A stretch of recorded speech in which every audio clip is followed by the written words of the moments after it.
welcome to the show. Once again, we have a fabulous lineup of guests to energize and inspire you. It's time to wake up your wow with your host, international award-winning speaker, Cath Vincent.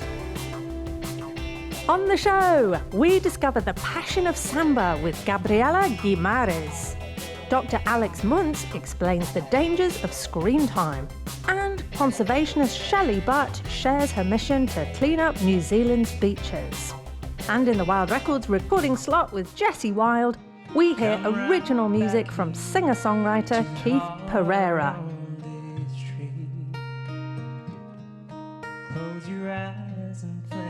All this and more to wake up your wow. Gabriela, welcome. Thanks for being here with us today. Thank you for having me.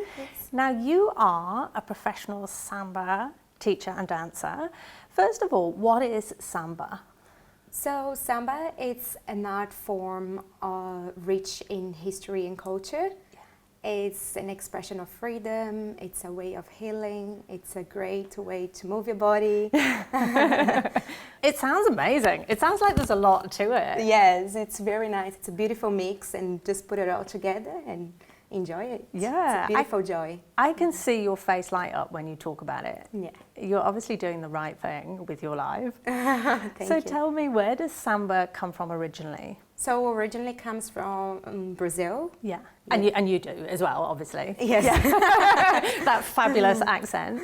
So it's from Brazil? Yeah, brings me back to where I came from, like my family, my friends, all the good times. Samba is also an art form rich of history and culture. Yeah. So let's say that if you grab a pen and you have all these beautiful words in the world, energy, femininity, expression of freedom, a way of healing, sexuality, and put it all in a pen and mix it. So that is Samba for me. Oh, wow. Yeah, So you put all of that in a pan? All of those, and it's a beautiful mix. Wow. And you started dancing when you were really young? Yes. How old were you? So I started dancing when I was actually 3 to 5 years. I used to go with my mom to her dance classes because she's a dance teacher. Yeah. And she has this beautiful project in the slums of Brazil with special kids. So she used to take me when I was like a baby with her to her sessions, and that really inspired me through what I do in New Zealand as well. Yeah. So Samba has a big meaning for me because it reminds me home, reminds me my mom and what she does at home.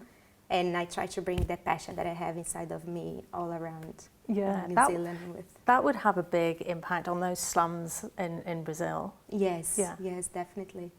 Where I came from, it's like a very simple life. So for me, music and dancing, it's a way of forgetting about all this bad and negativity times in there. Yeah, and it's really in your blood, since being a baby. Yes. Mm-hmm. Samba is very flamboyant, so it's all about the costumes and all that. Tell me, what have you got there? Yes, so you can see this is a small piece of the costume, of course, because we have like this massive big feathers that we perform around. So this one is a headpiece that was made in Brazil, and it's inspired as well in the history. As you can see, you have African beads, and also the style has a little bit of the Brazilian native, the indigenous that were in Brazil. So you performed at Dancing with the Stars, didn't you? Yes, we did. And it was we performed at Dancing with the Stars, and it was very exciting. Yeah. And now you teach other people Samba. Yes, I have a dance school today called Samba Passion, with lots of sort of people, young, from 5 years old to very old people. How old? Very old? I wouldn't go there. If you say 50, I'm going to punch you. Okay? No. I have 70s. Okay, cool. 60s. There's 70s. hope for us all. They're not old at all. That is no old age for me. Everyone is young. And it's really kind of out there. So, like, how can anyone do it, really? Anyone can do it, definitely. Yeah. Anyone can just come and learn and feel the energy, the vibe, the joy that is Samba, and do it. How long does it take to actually get good so that you're doing something? How good? a bit good. I would say that I do courses, so 8 years courses of beginners. I would say there's people, they repeat twice my course. Yeah. And then they become intermediate level. Yeah. Then from the intermediate level, they go to advanced. Then from the advanced girls, going and learning the culture, learning the history. I take them to Brazil with me to Carnival. Wow. Yes. So the other year before, we were 13 girls, we went to Carnival. Oh, that sounds amazing. So these girls that understand more about Samba, they are the ones who do professional entertainment with me around New Zealand. Yeah. And how good do you have to be to get a costume? That's what I really want to know. Okay, yes. So the Samba Passion School, we have 2 big shows in the theater in the year. And we do perform all the levels they perform with me in costumes. Yes, so they are from intermediate to advanced, they all wear costumes. Yeah, awesome. Yeah. So the costumes are pretty sexy, aren't they? You'd have to be really confident, even if you were gorgeous as you are, you'd have to be pretty confident to wear them. Yes, definitely. What I teach my students and my girls, even the professional girls, it's if you look yourself in the mirror, you have to see how beautiful you are. And that will bring the confidence inside of you to wear one of these costumes.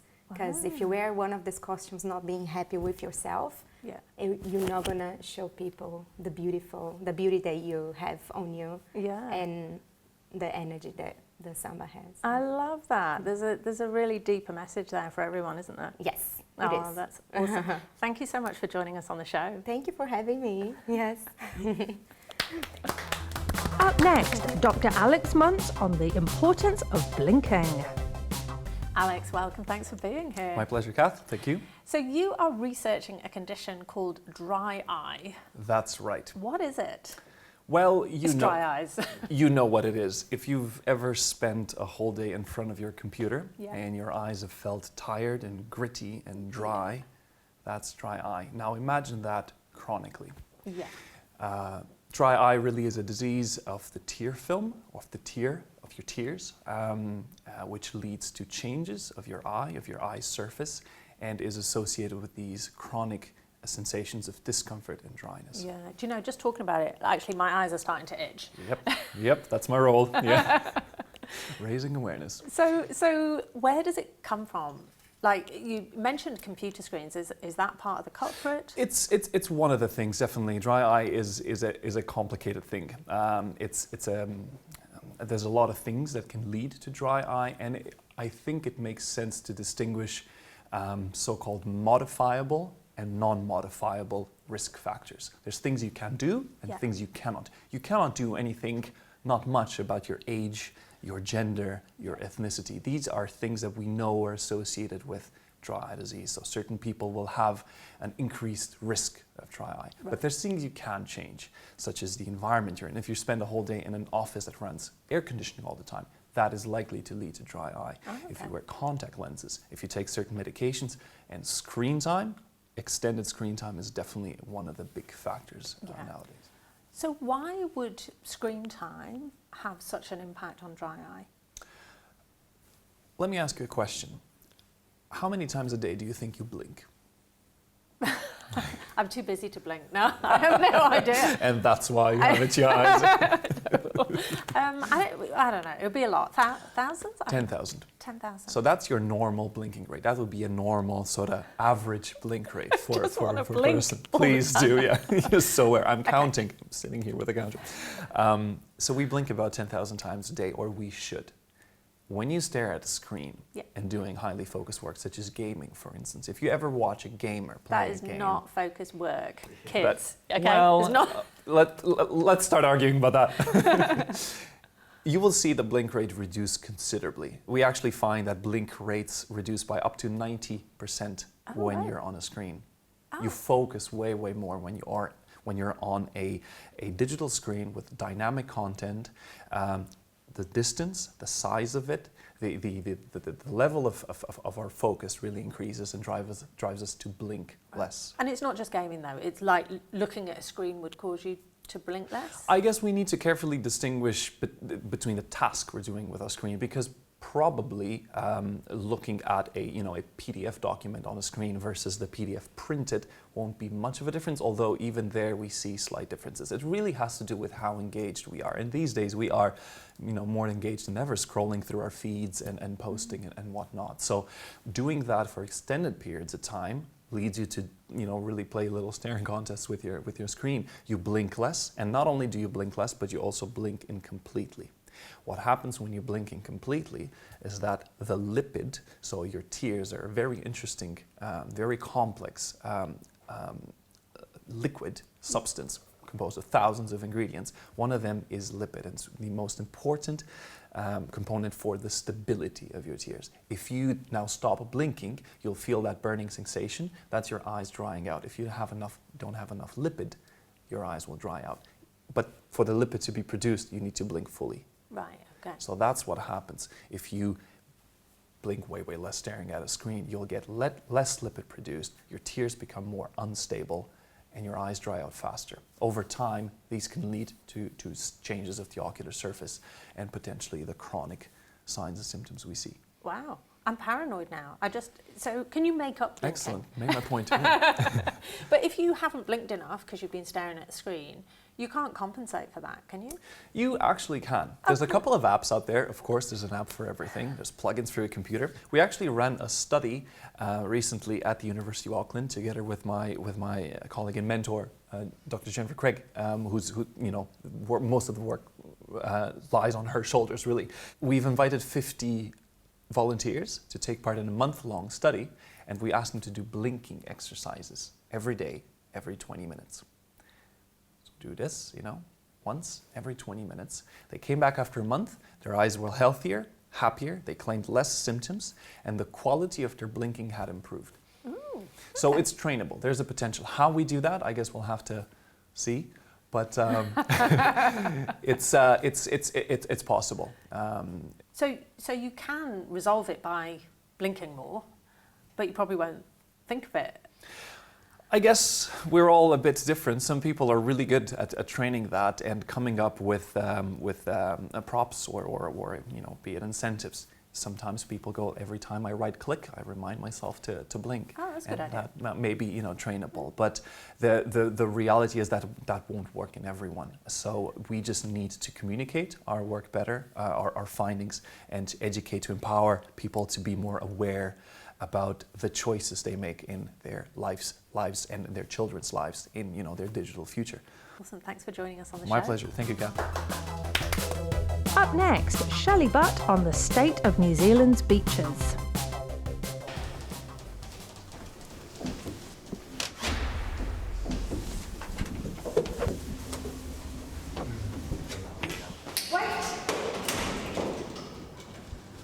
Hello and welcome. Thanks for joining me here today. My question to you is, how confident are you when you speak in public? How confident would you be doing an elevator pitch like this one? The truth is, if you are not supremely confident every time you speak, you're not the best ambassador for your business. Right. You're not the one who's going to get that job promotion. And you're simply not the person you were born to be. Get happy when you speak and you'll discover confidence you never knew you had. And those results will show up everywhere.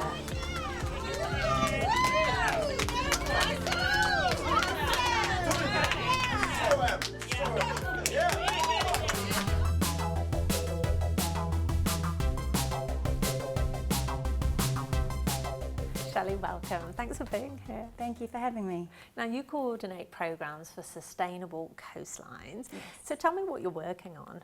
Predominantly we're doing events and education around New Zealand. Yeah. And we've just started a litter intelligence program, which it's a database for the litter that we find on the beaches in New Zealand. Okay, so you're logging what it is and how much and where? We're working with citizen science groups or just community groups and schools around the country, and together we're able to just log all of the things that we find, categorise it all and put it onto the database so that anyone can take a look at it. Yeah. So I love that phrase, litter intelligence. So what's your mission? For us to understand the problem, and then without the understanding we can't really action things. So that's, we want to be able to follow through with actions and teaching people about solutions for the problem that we're finding on the beaches. Is litter getting worse? It is. I think the perception and the social awareness is getting a lot better. So in that sense, it's improving.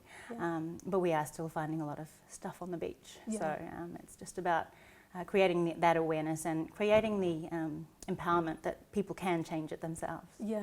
So is the litter on the beach, is it stuff that's washed up? Is it stuff that is it going down the drains? Where does it come from? It's predominantly marine litter that we find. It depends on where you go. Every beach has its own story. Yeah. So for example, maybe Takapuna Beach will have a lot of stuff that's windswept from the town itself onto the beach, or people leaving things by park benches and stuff. But then the West Coast, the wave action, everything, and we find really small pieces of hard plastic fragments. So that's definitely marine litter that's what ended up washing up on the beach. What's the impact of the litter?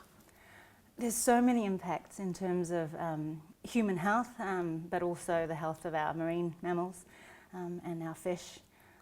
So we're finding a lot of now fish are ingesting a lot of plastics, and that ends up getting into their bloodstream and into the flesh of the kaimoana that we eat. And you've just come back from Hawaii, I understand. I did. So as part of just a holiday, I heard that our sister organisation, Sustainable Coastlines Hawaii, was having a big cleanup. So it's everything up my alley: camping, being on the beach, but actually being active in helping to clean up. So it was an honour to be part of that cleanup, and it really opened my eyes to, I've seen the problems that we have in New Zealand, but just they're right in the North Pacific garbage patch, in the North Pacific Gyre, so there's a lot of brunt of the problem there. It's actually got a name, it's so big it's got a name, the It North is. Pacific Garbage Patch. Yes.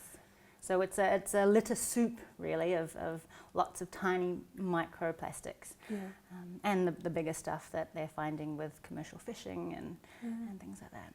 Is there anything that we can learn from Hawaii and their experience? Just their location in the world.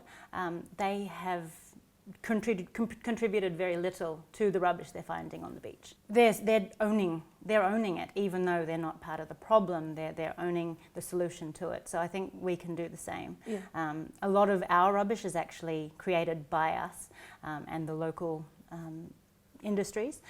So it's about taking ownership of it, and together we can make, find the solutions and create solutions. And how does New Zealand compare with other countries around the world? So you've said a bit about America. How do we compare in the problem and the solution?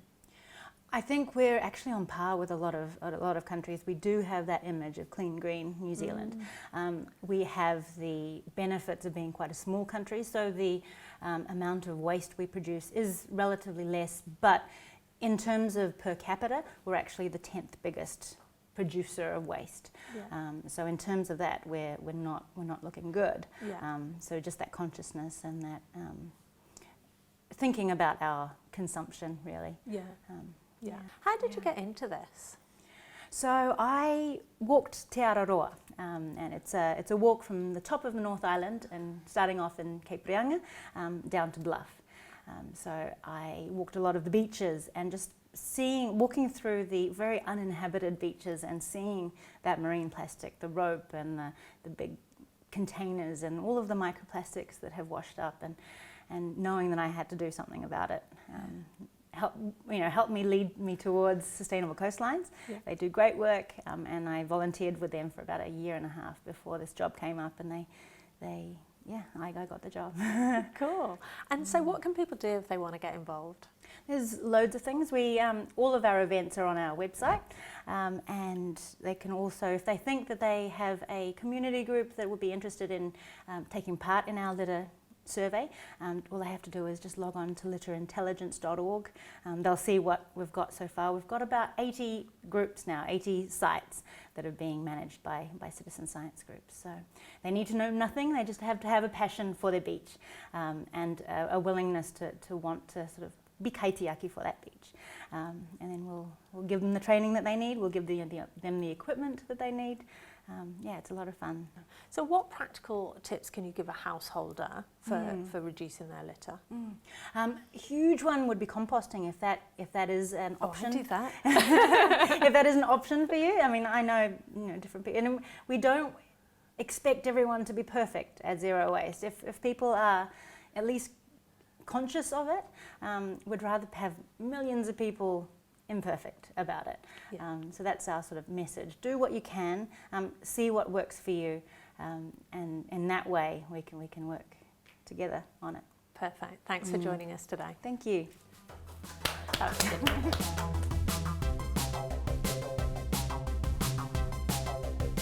Jessie Wilde, welcome back. Great to be here. So tell me, who is recording in the studio today? We have a country musician named Keith Pereira. Ah. And he's on a mission to make country music cool again. It is cool. What are you talking about? And this is an honor, because it's the first time he's ever performed an original song live on TV. Oh, how exciting. Well, let's hear from Keith. Let's do it.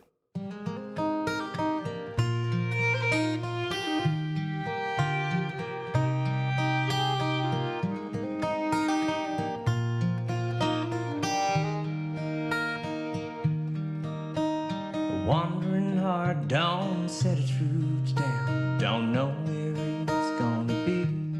Now I fell in love with a wandering heart, she fell in love with me. She said, boy, I can't stay for too long, something about you sure feels right. You only live once, and if you feel the same, I'd like to give it a try. We'd stay up all night till the morning light, hear the birds welcome the sun. The hourglass was chasing us, we were on the run. On the night that she left down by the old oak tree, she sat down and carved a heart, said these words to me.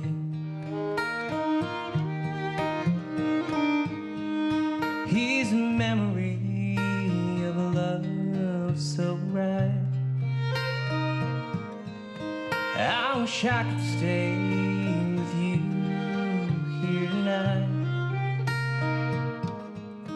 Yeah, I don't know how long I'll be,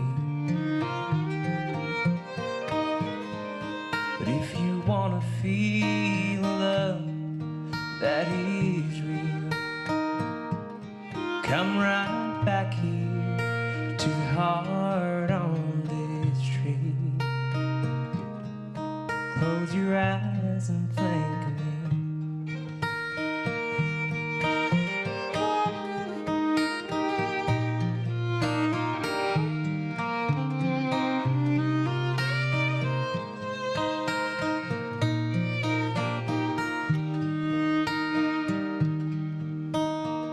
Time just don't give a damn, don't care about no one.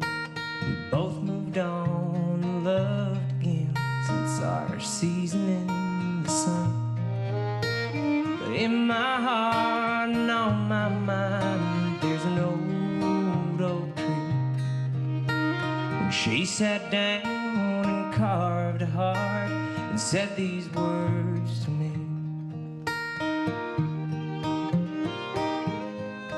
Here's a memory of a love so right. I wish I could stay with you here tonight.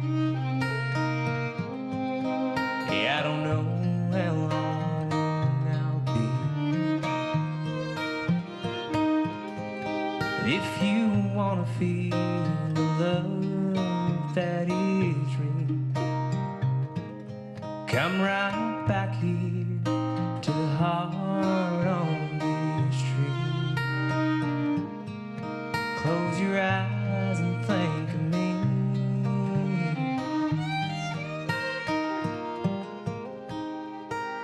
Come right back here to the heart on this tree. Close your eyes and think of me.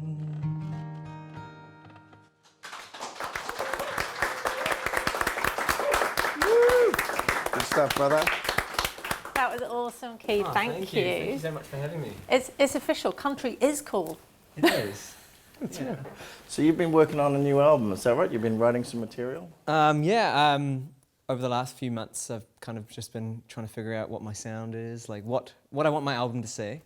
And I've been writing a range of songs, and this is one of the songs that I'm hoping to put on my album at some point next year. So I'm just kind of compiling that at the moment. Yeah, definitely put that on the album. Yeah, I definitely will.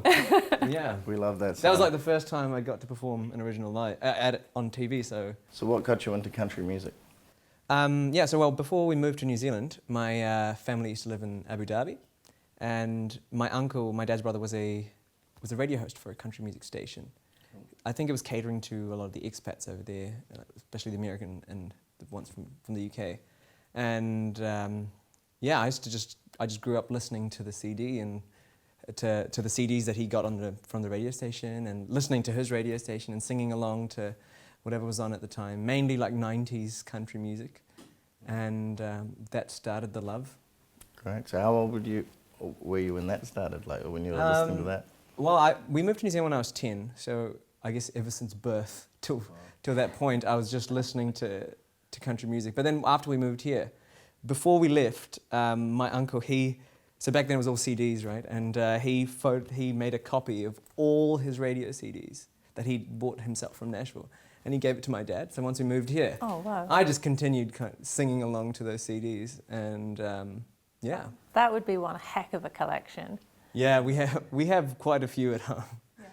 Come on. So when did you learn to play the guitar?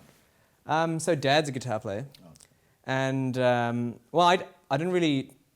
I think it was only in the last 5-6 years or so that I started playing a lot of the country stuff. But Dad, when we were real young, he decided he wanted us to get into music and stuff. So he put me, my brother, and some of our friends in a small band, and he made us play for weddings and stuff. So without even knowing how to play the guitar or anything. So and then he would teach us, before an event, he'd be like, "Okay, these are the songs you guys are going to learn.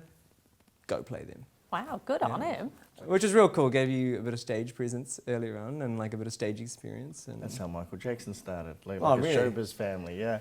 So this will be your first album that you're working on? Yes. Brilliant. And I've kind of taken a long time to think of that song. I think I started writing that about 3 years ago, and it's just been simmering for a long time. It's just been in the works, and it's only so I was working kind of on and off, trying to do music and work a full-time job. And then about 5 months ago, I'm like, you know what?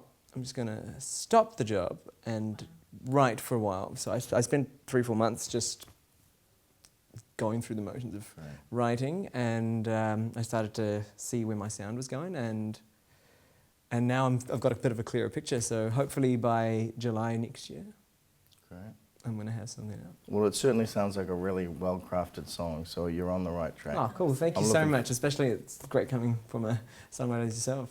Great. Well, I'm really looking forward to hearing the album, and thanks so much for being on the show. Oh, it's my pleasure. Thank you very much. Keith. Thank you. My thanks to all my special guests, to Gabriela, to Alex, to Shelley, to Keith and Nick, and of course, our very own Jessie Wilde. And until next time, don't wait to wake up your wow. I like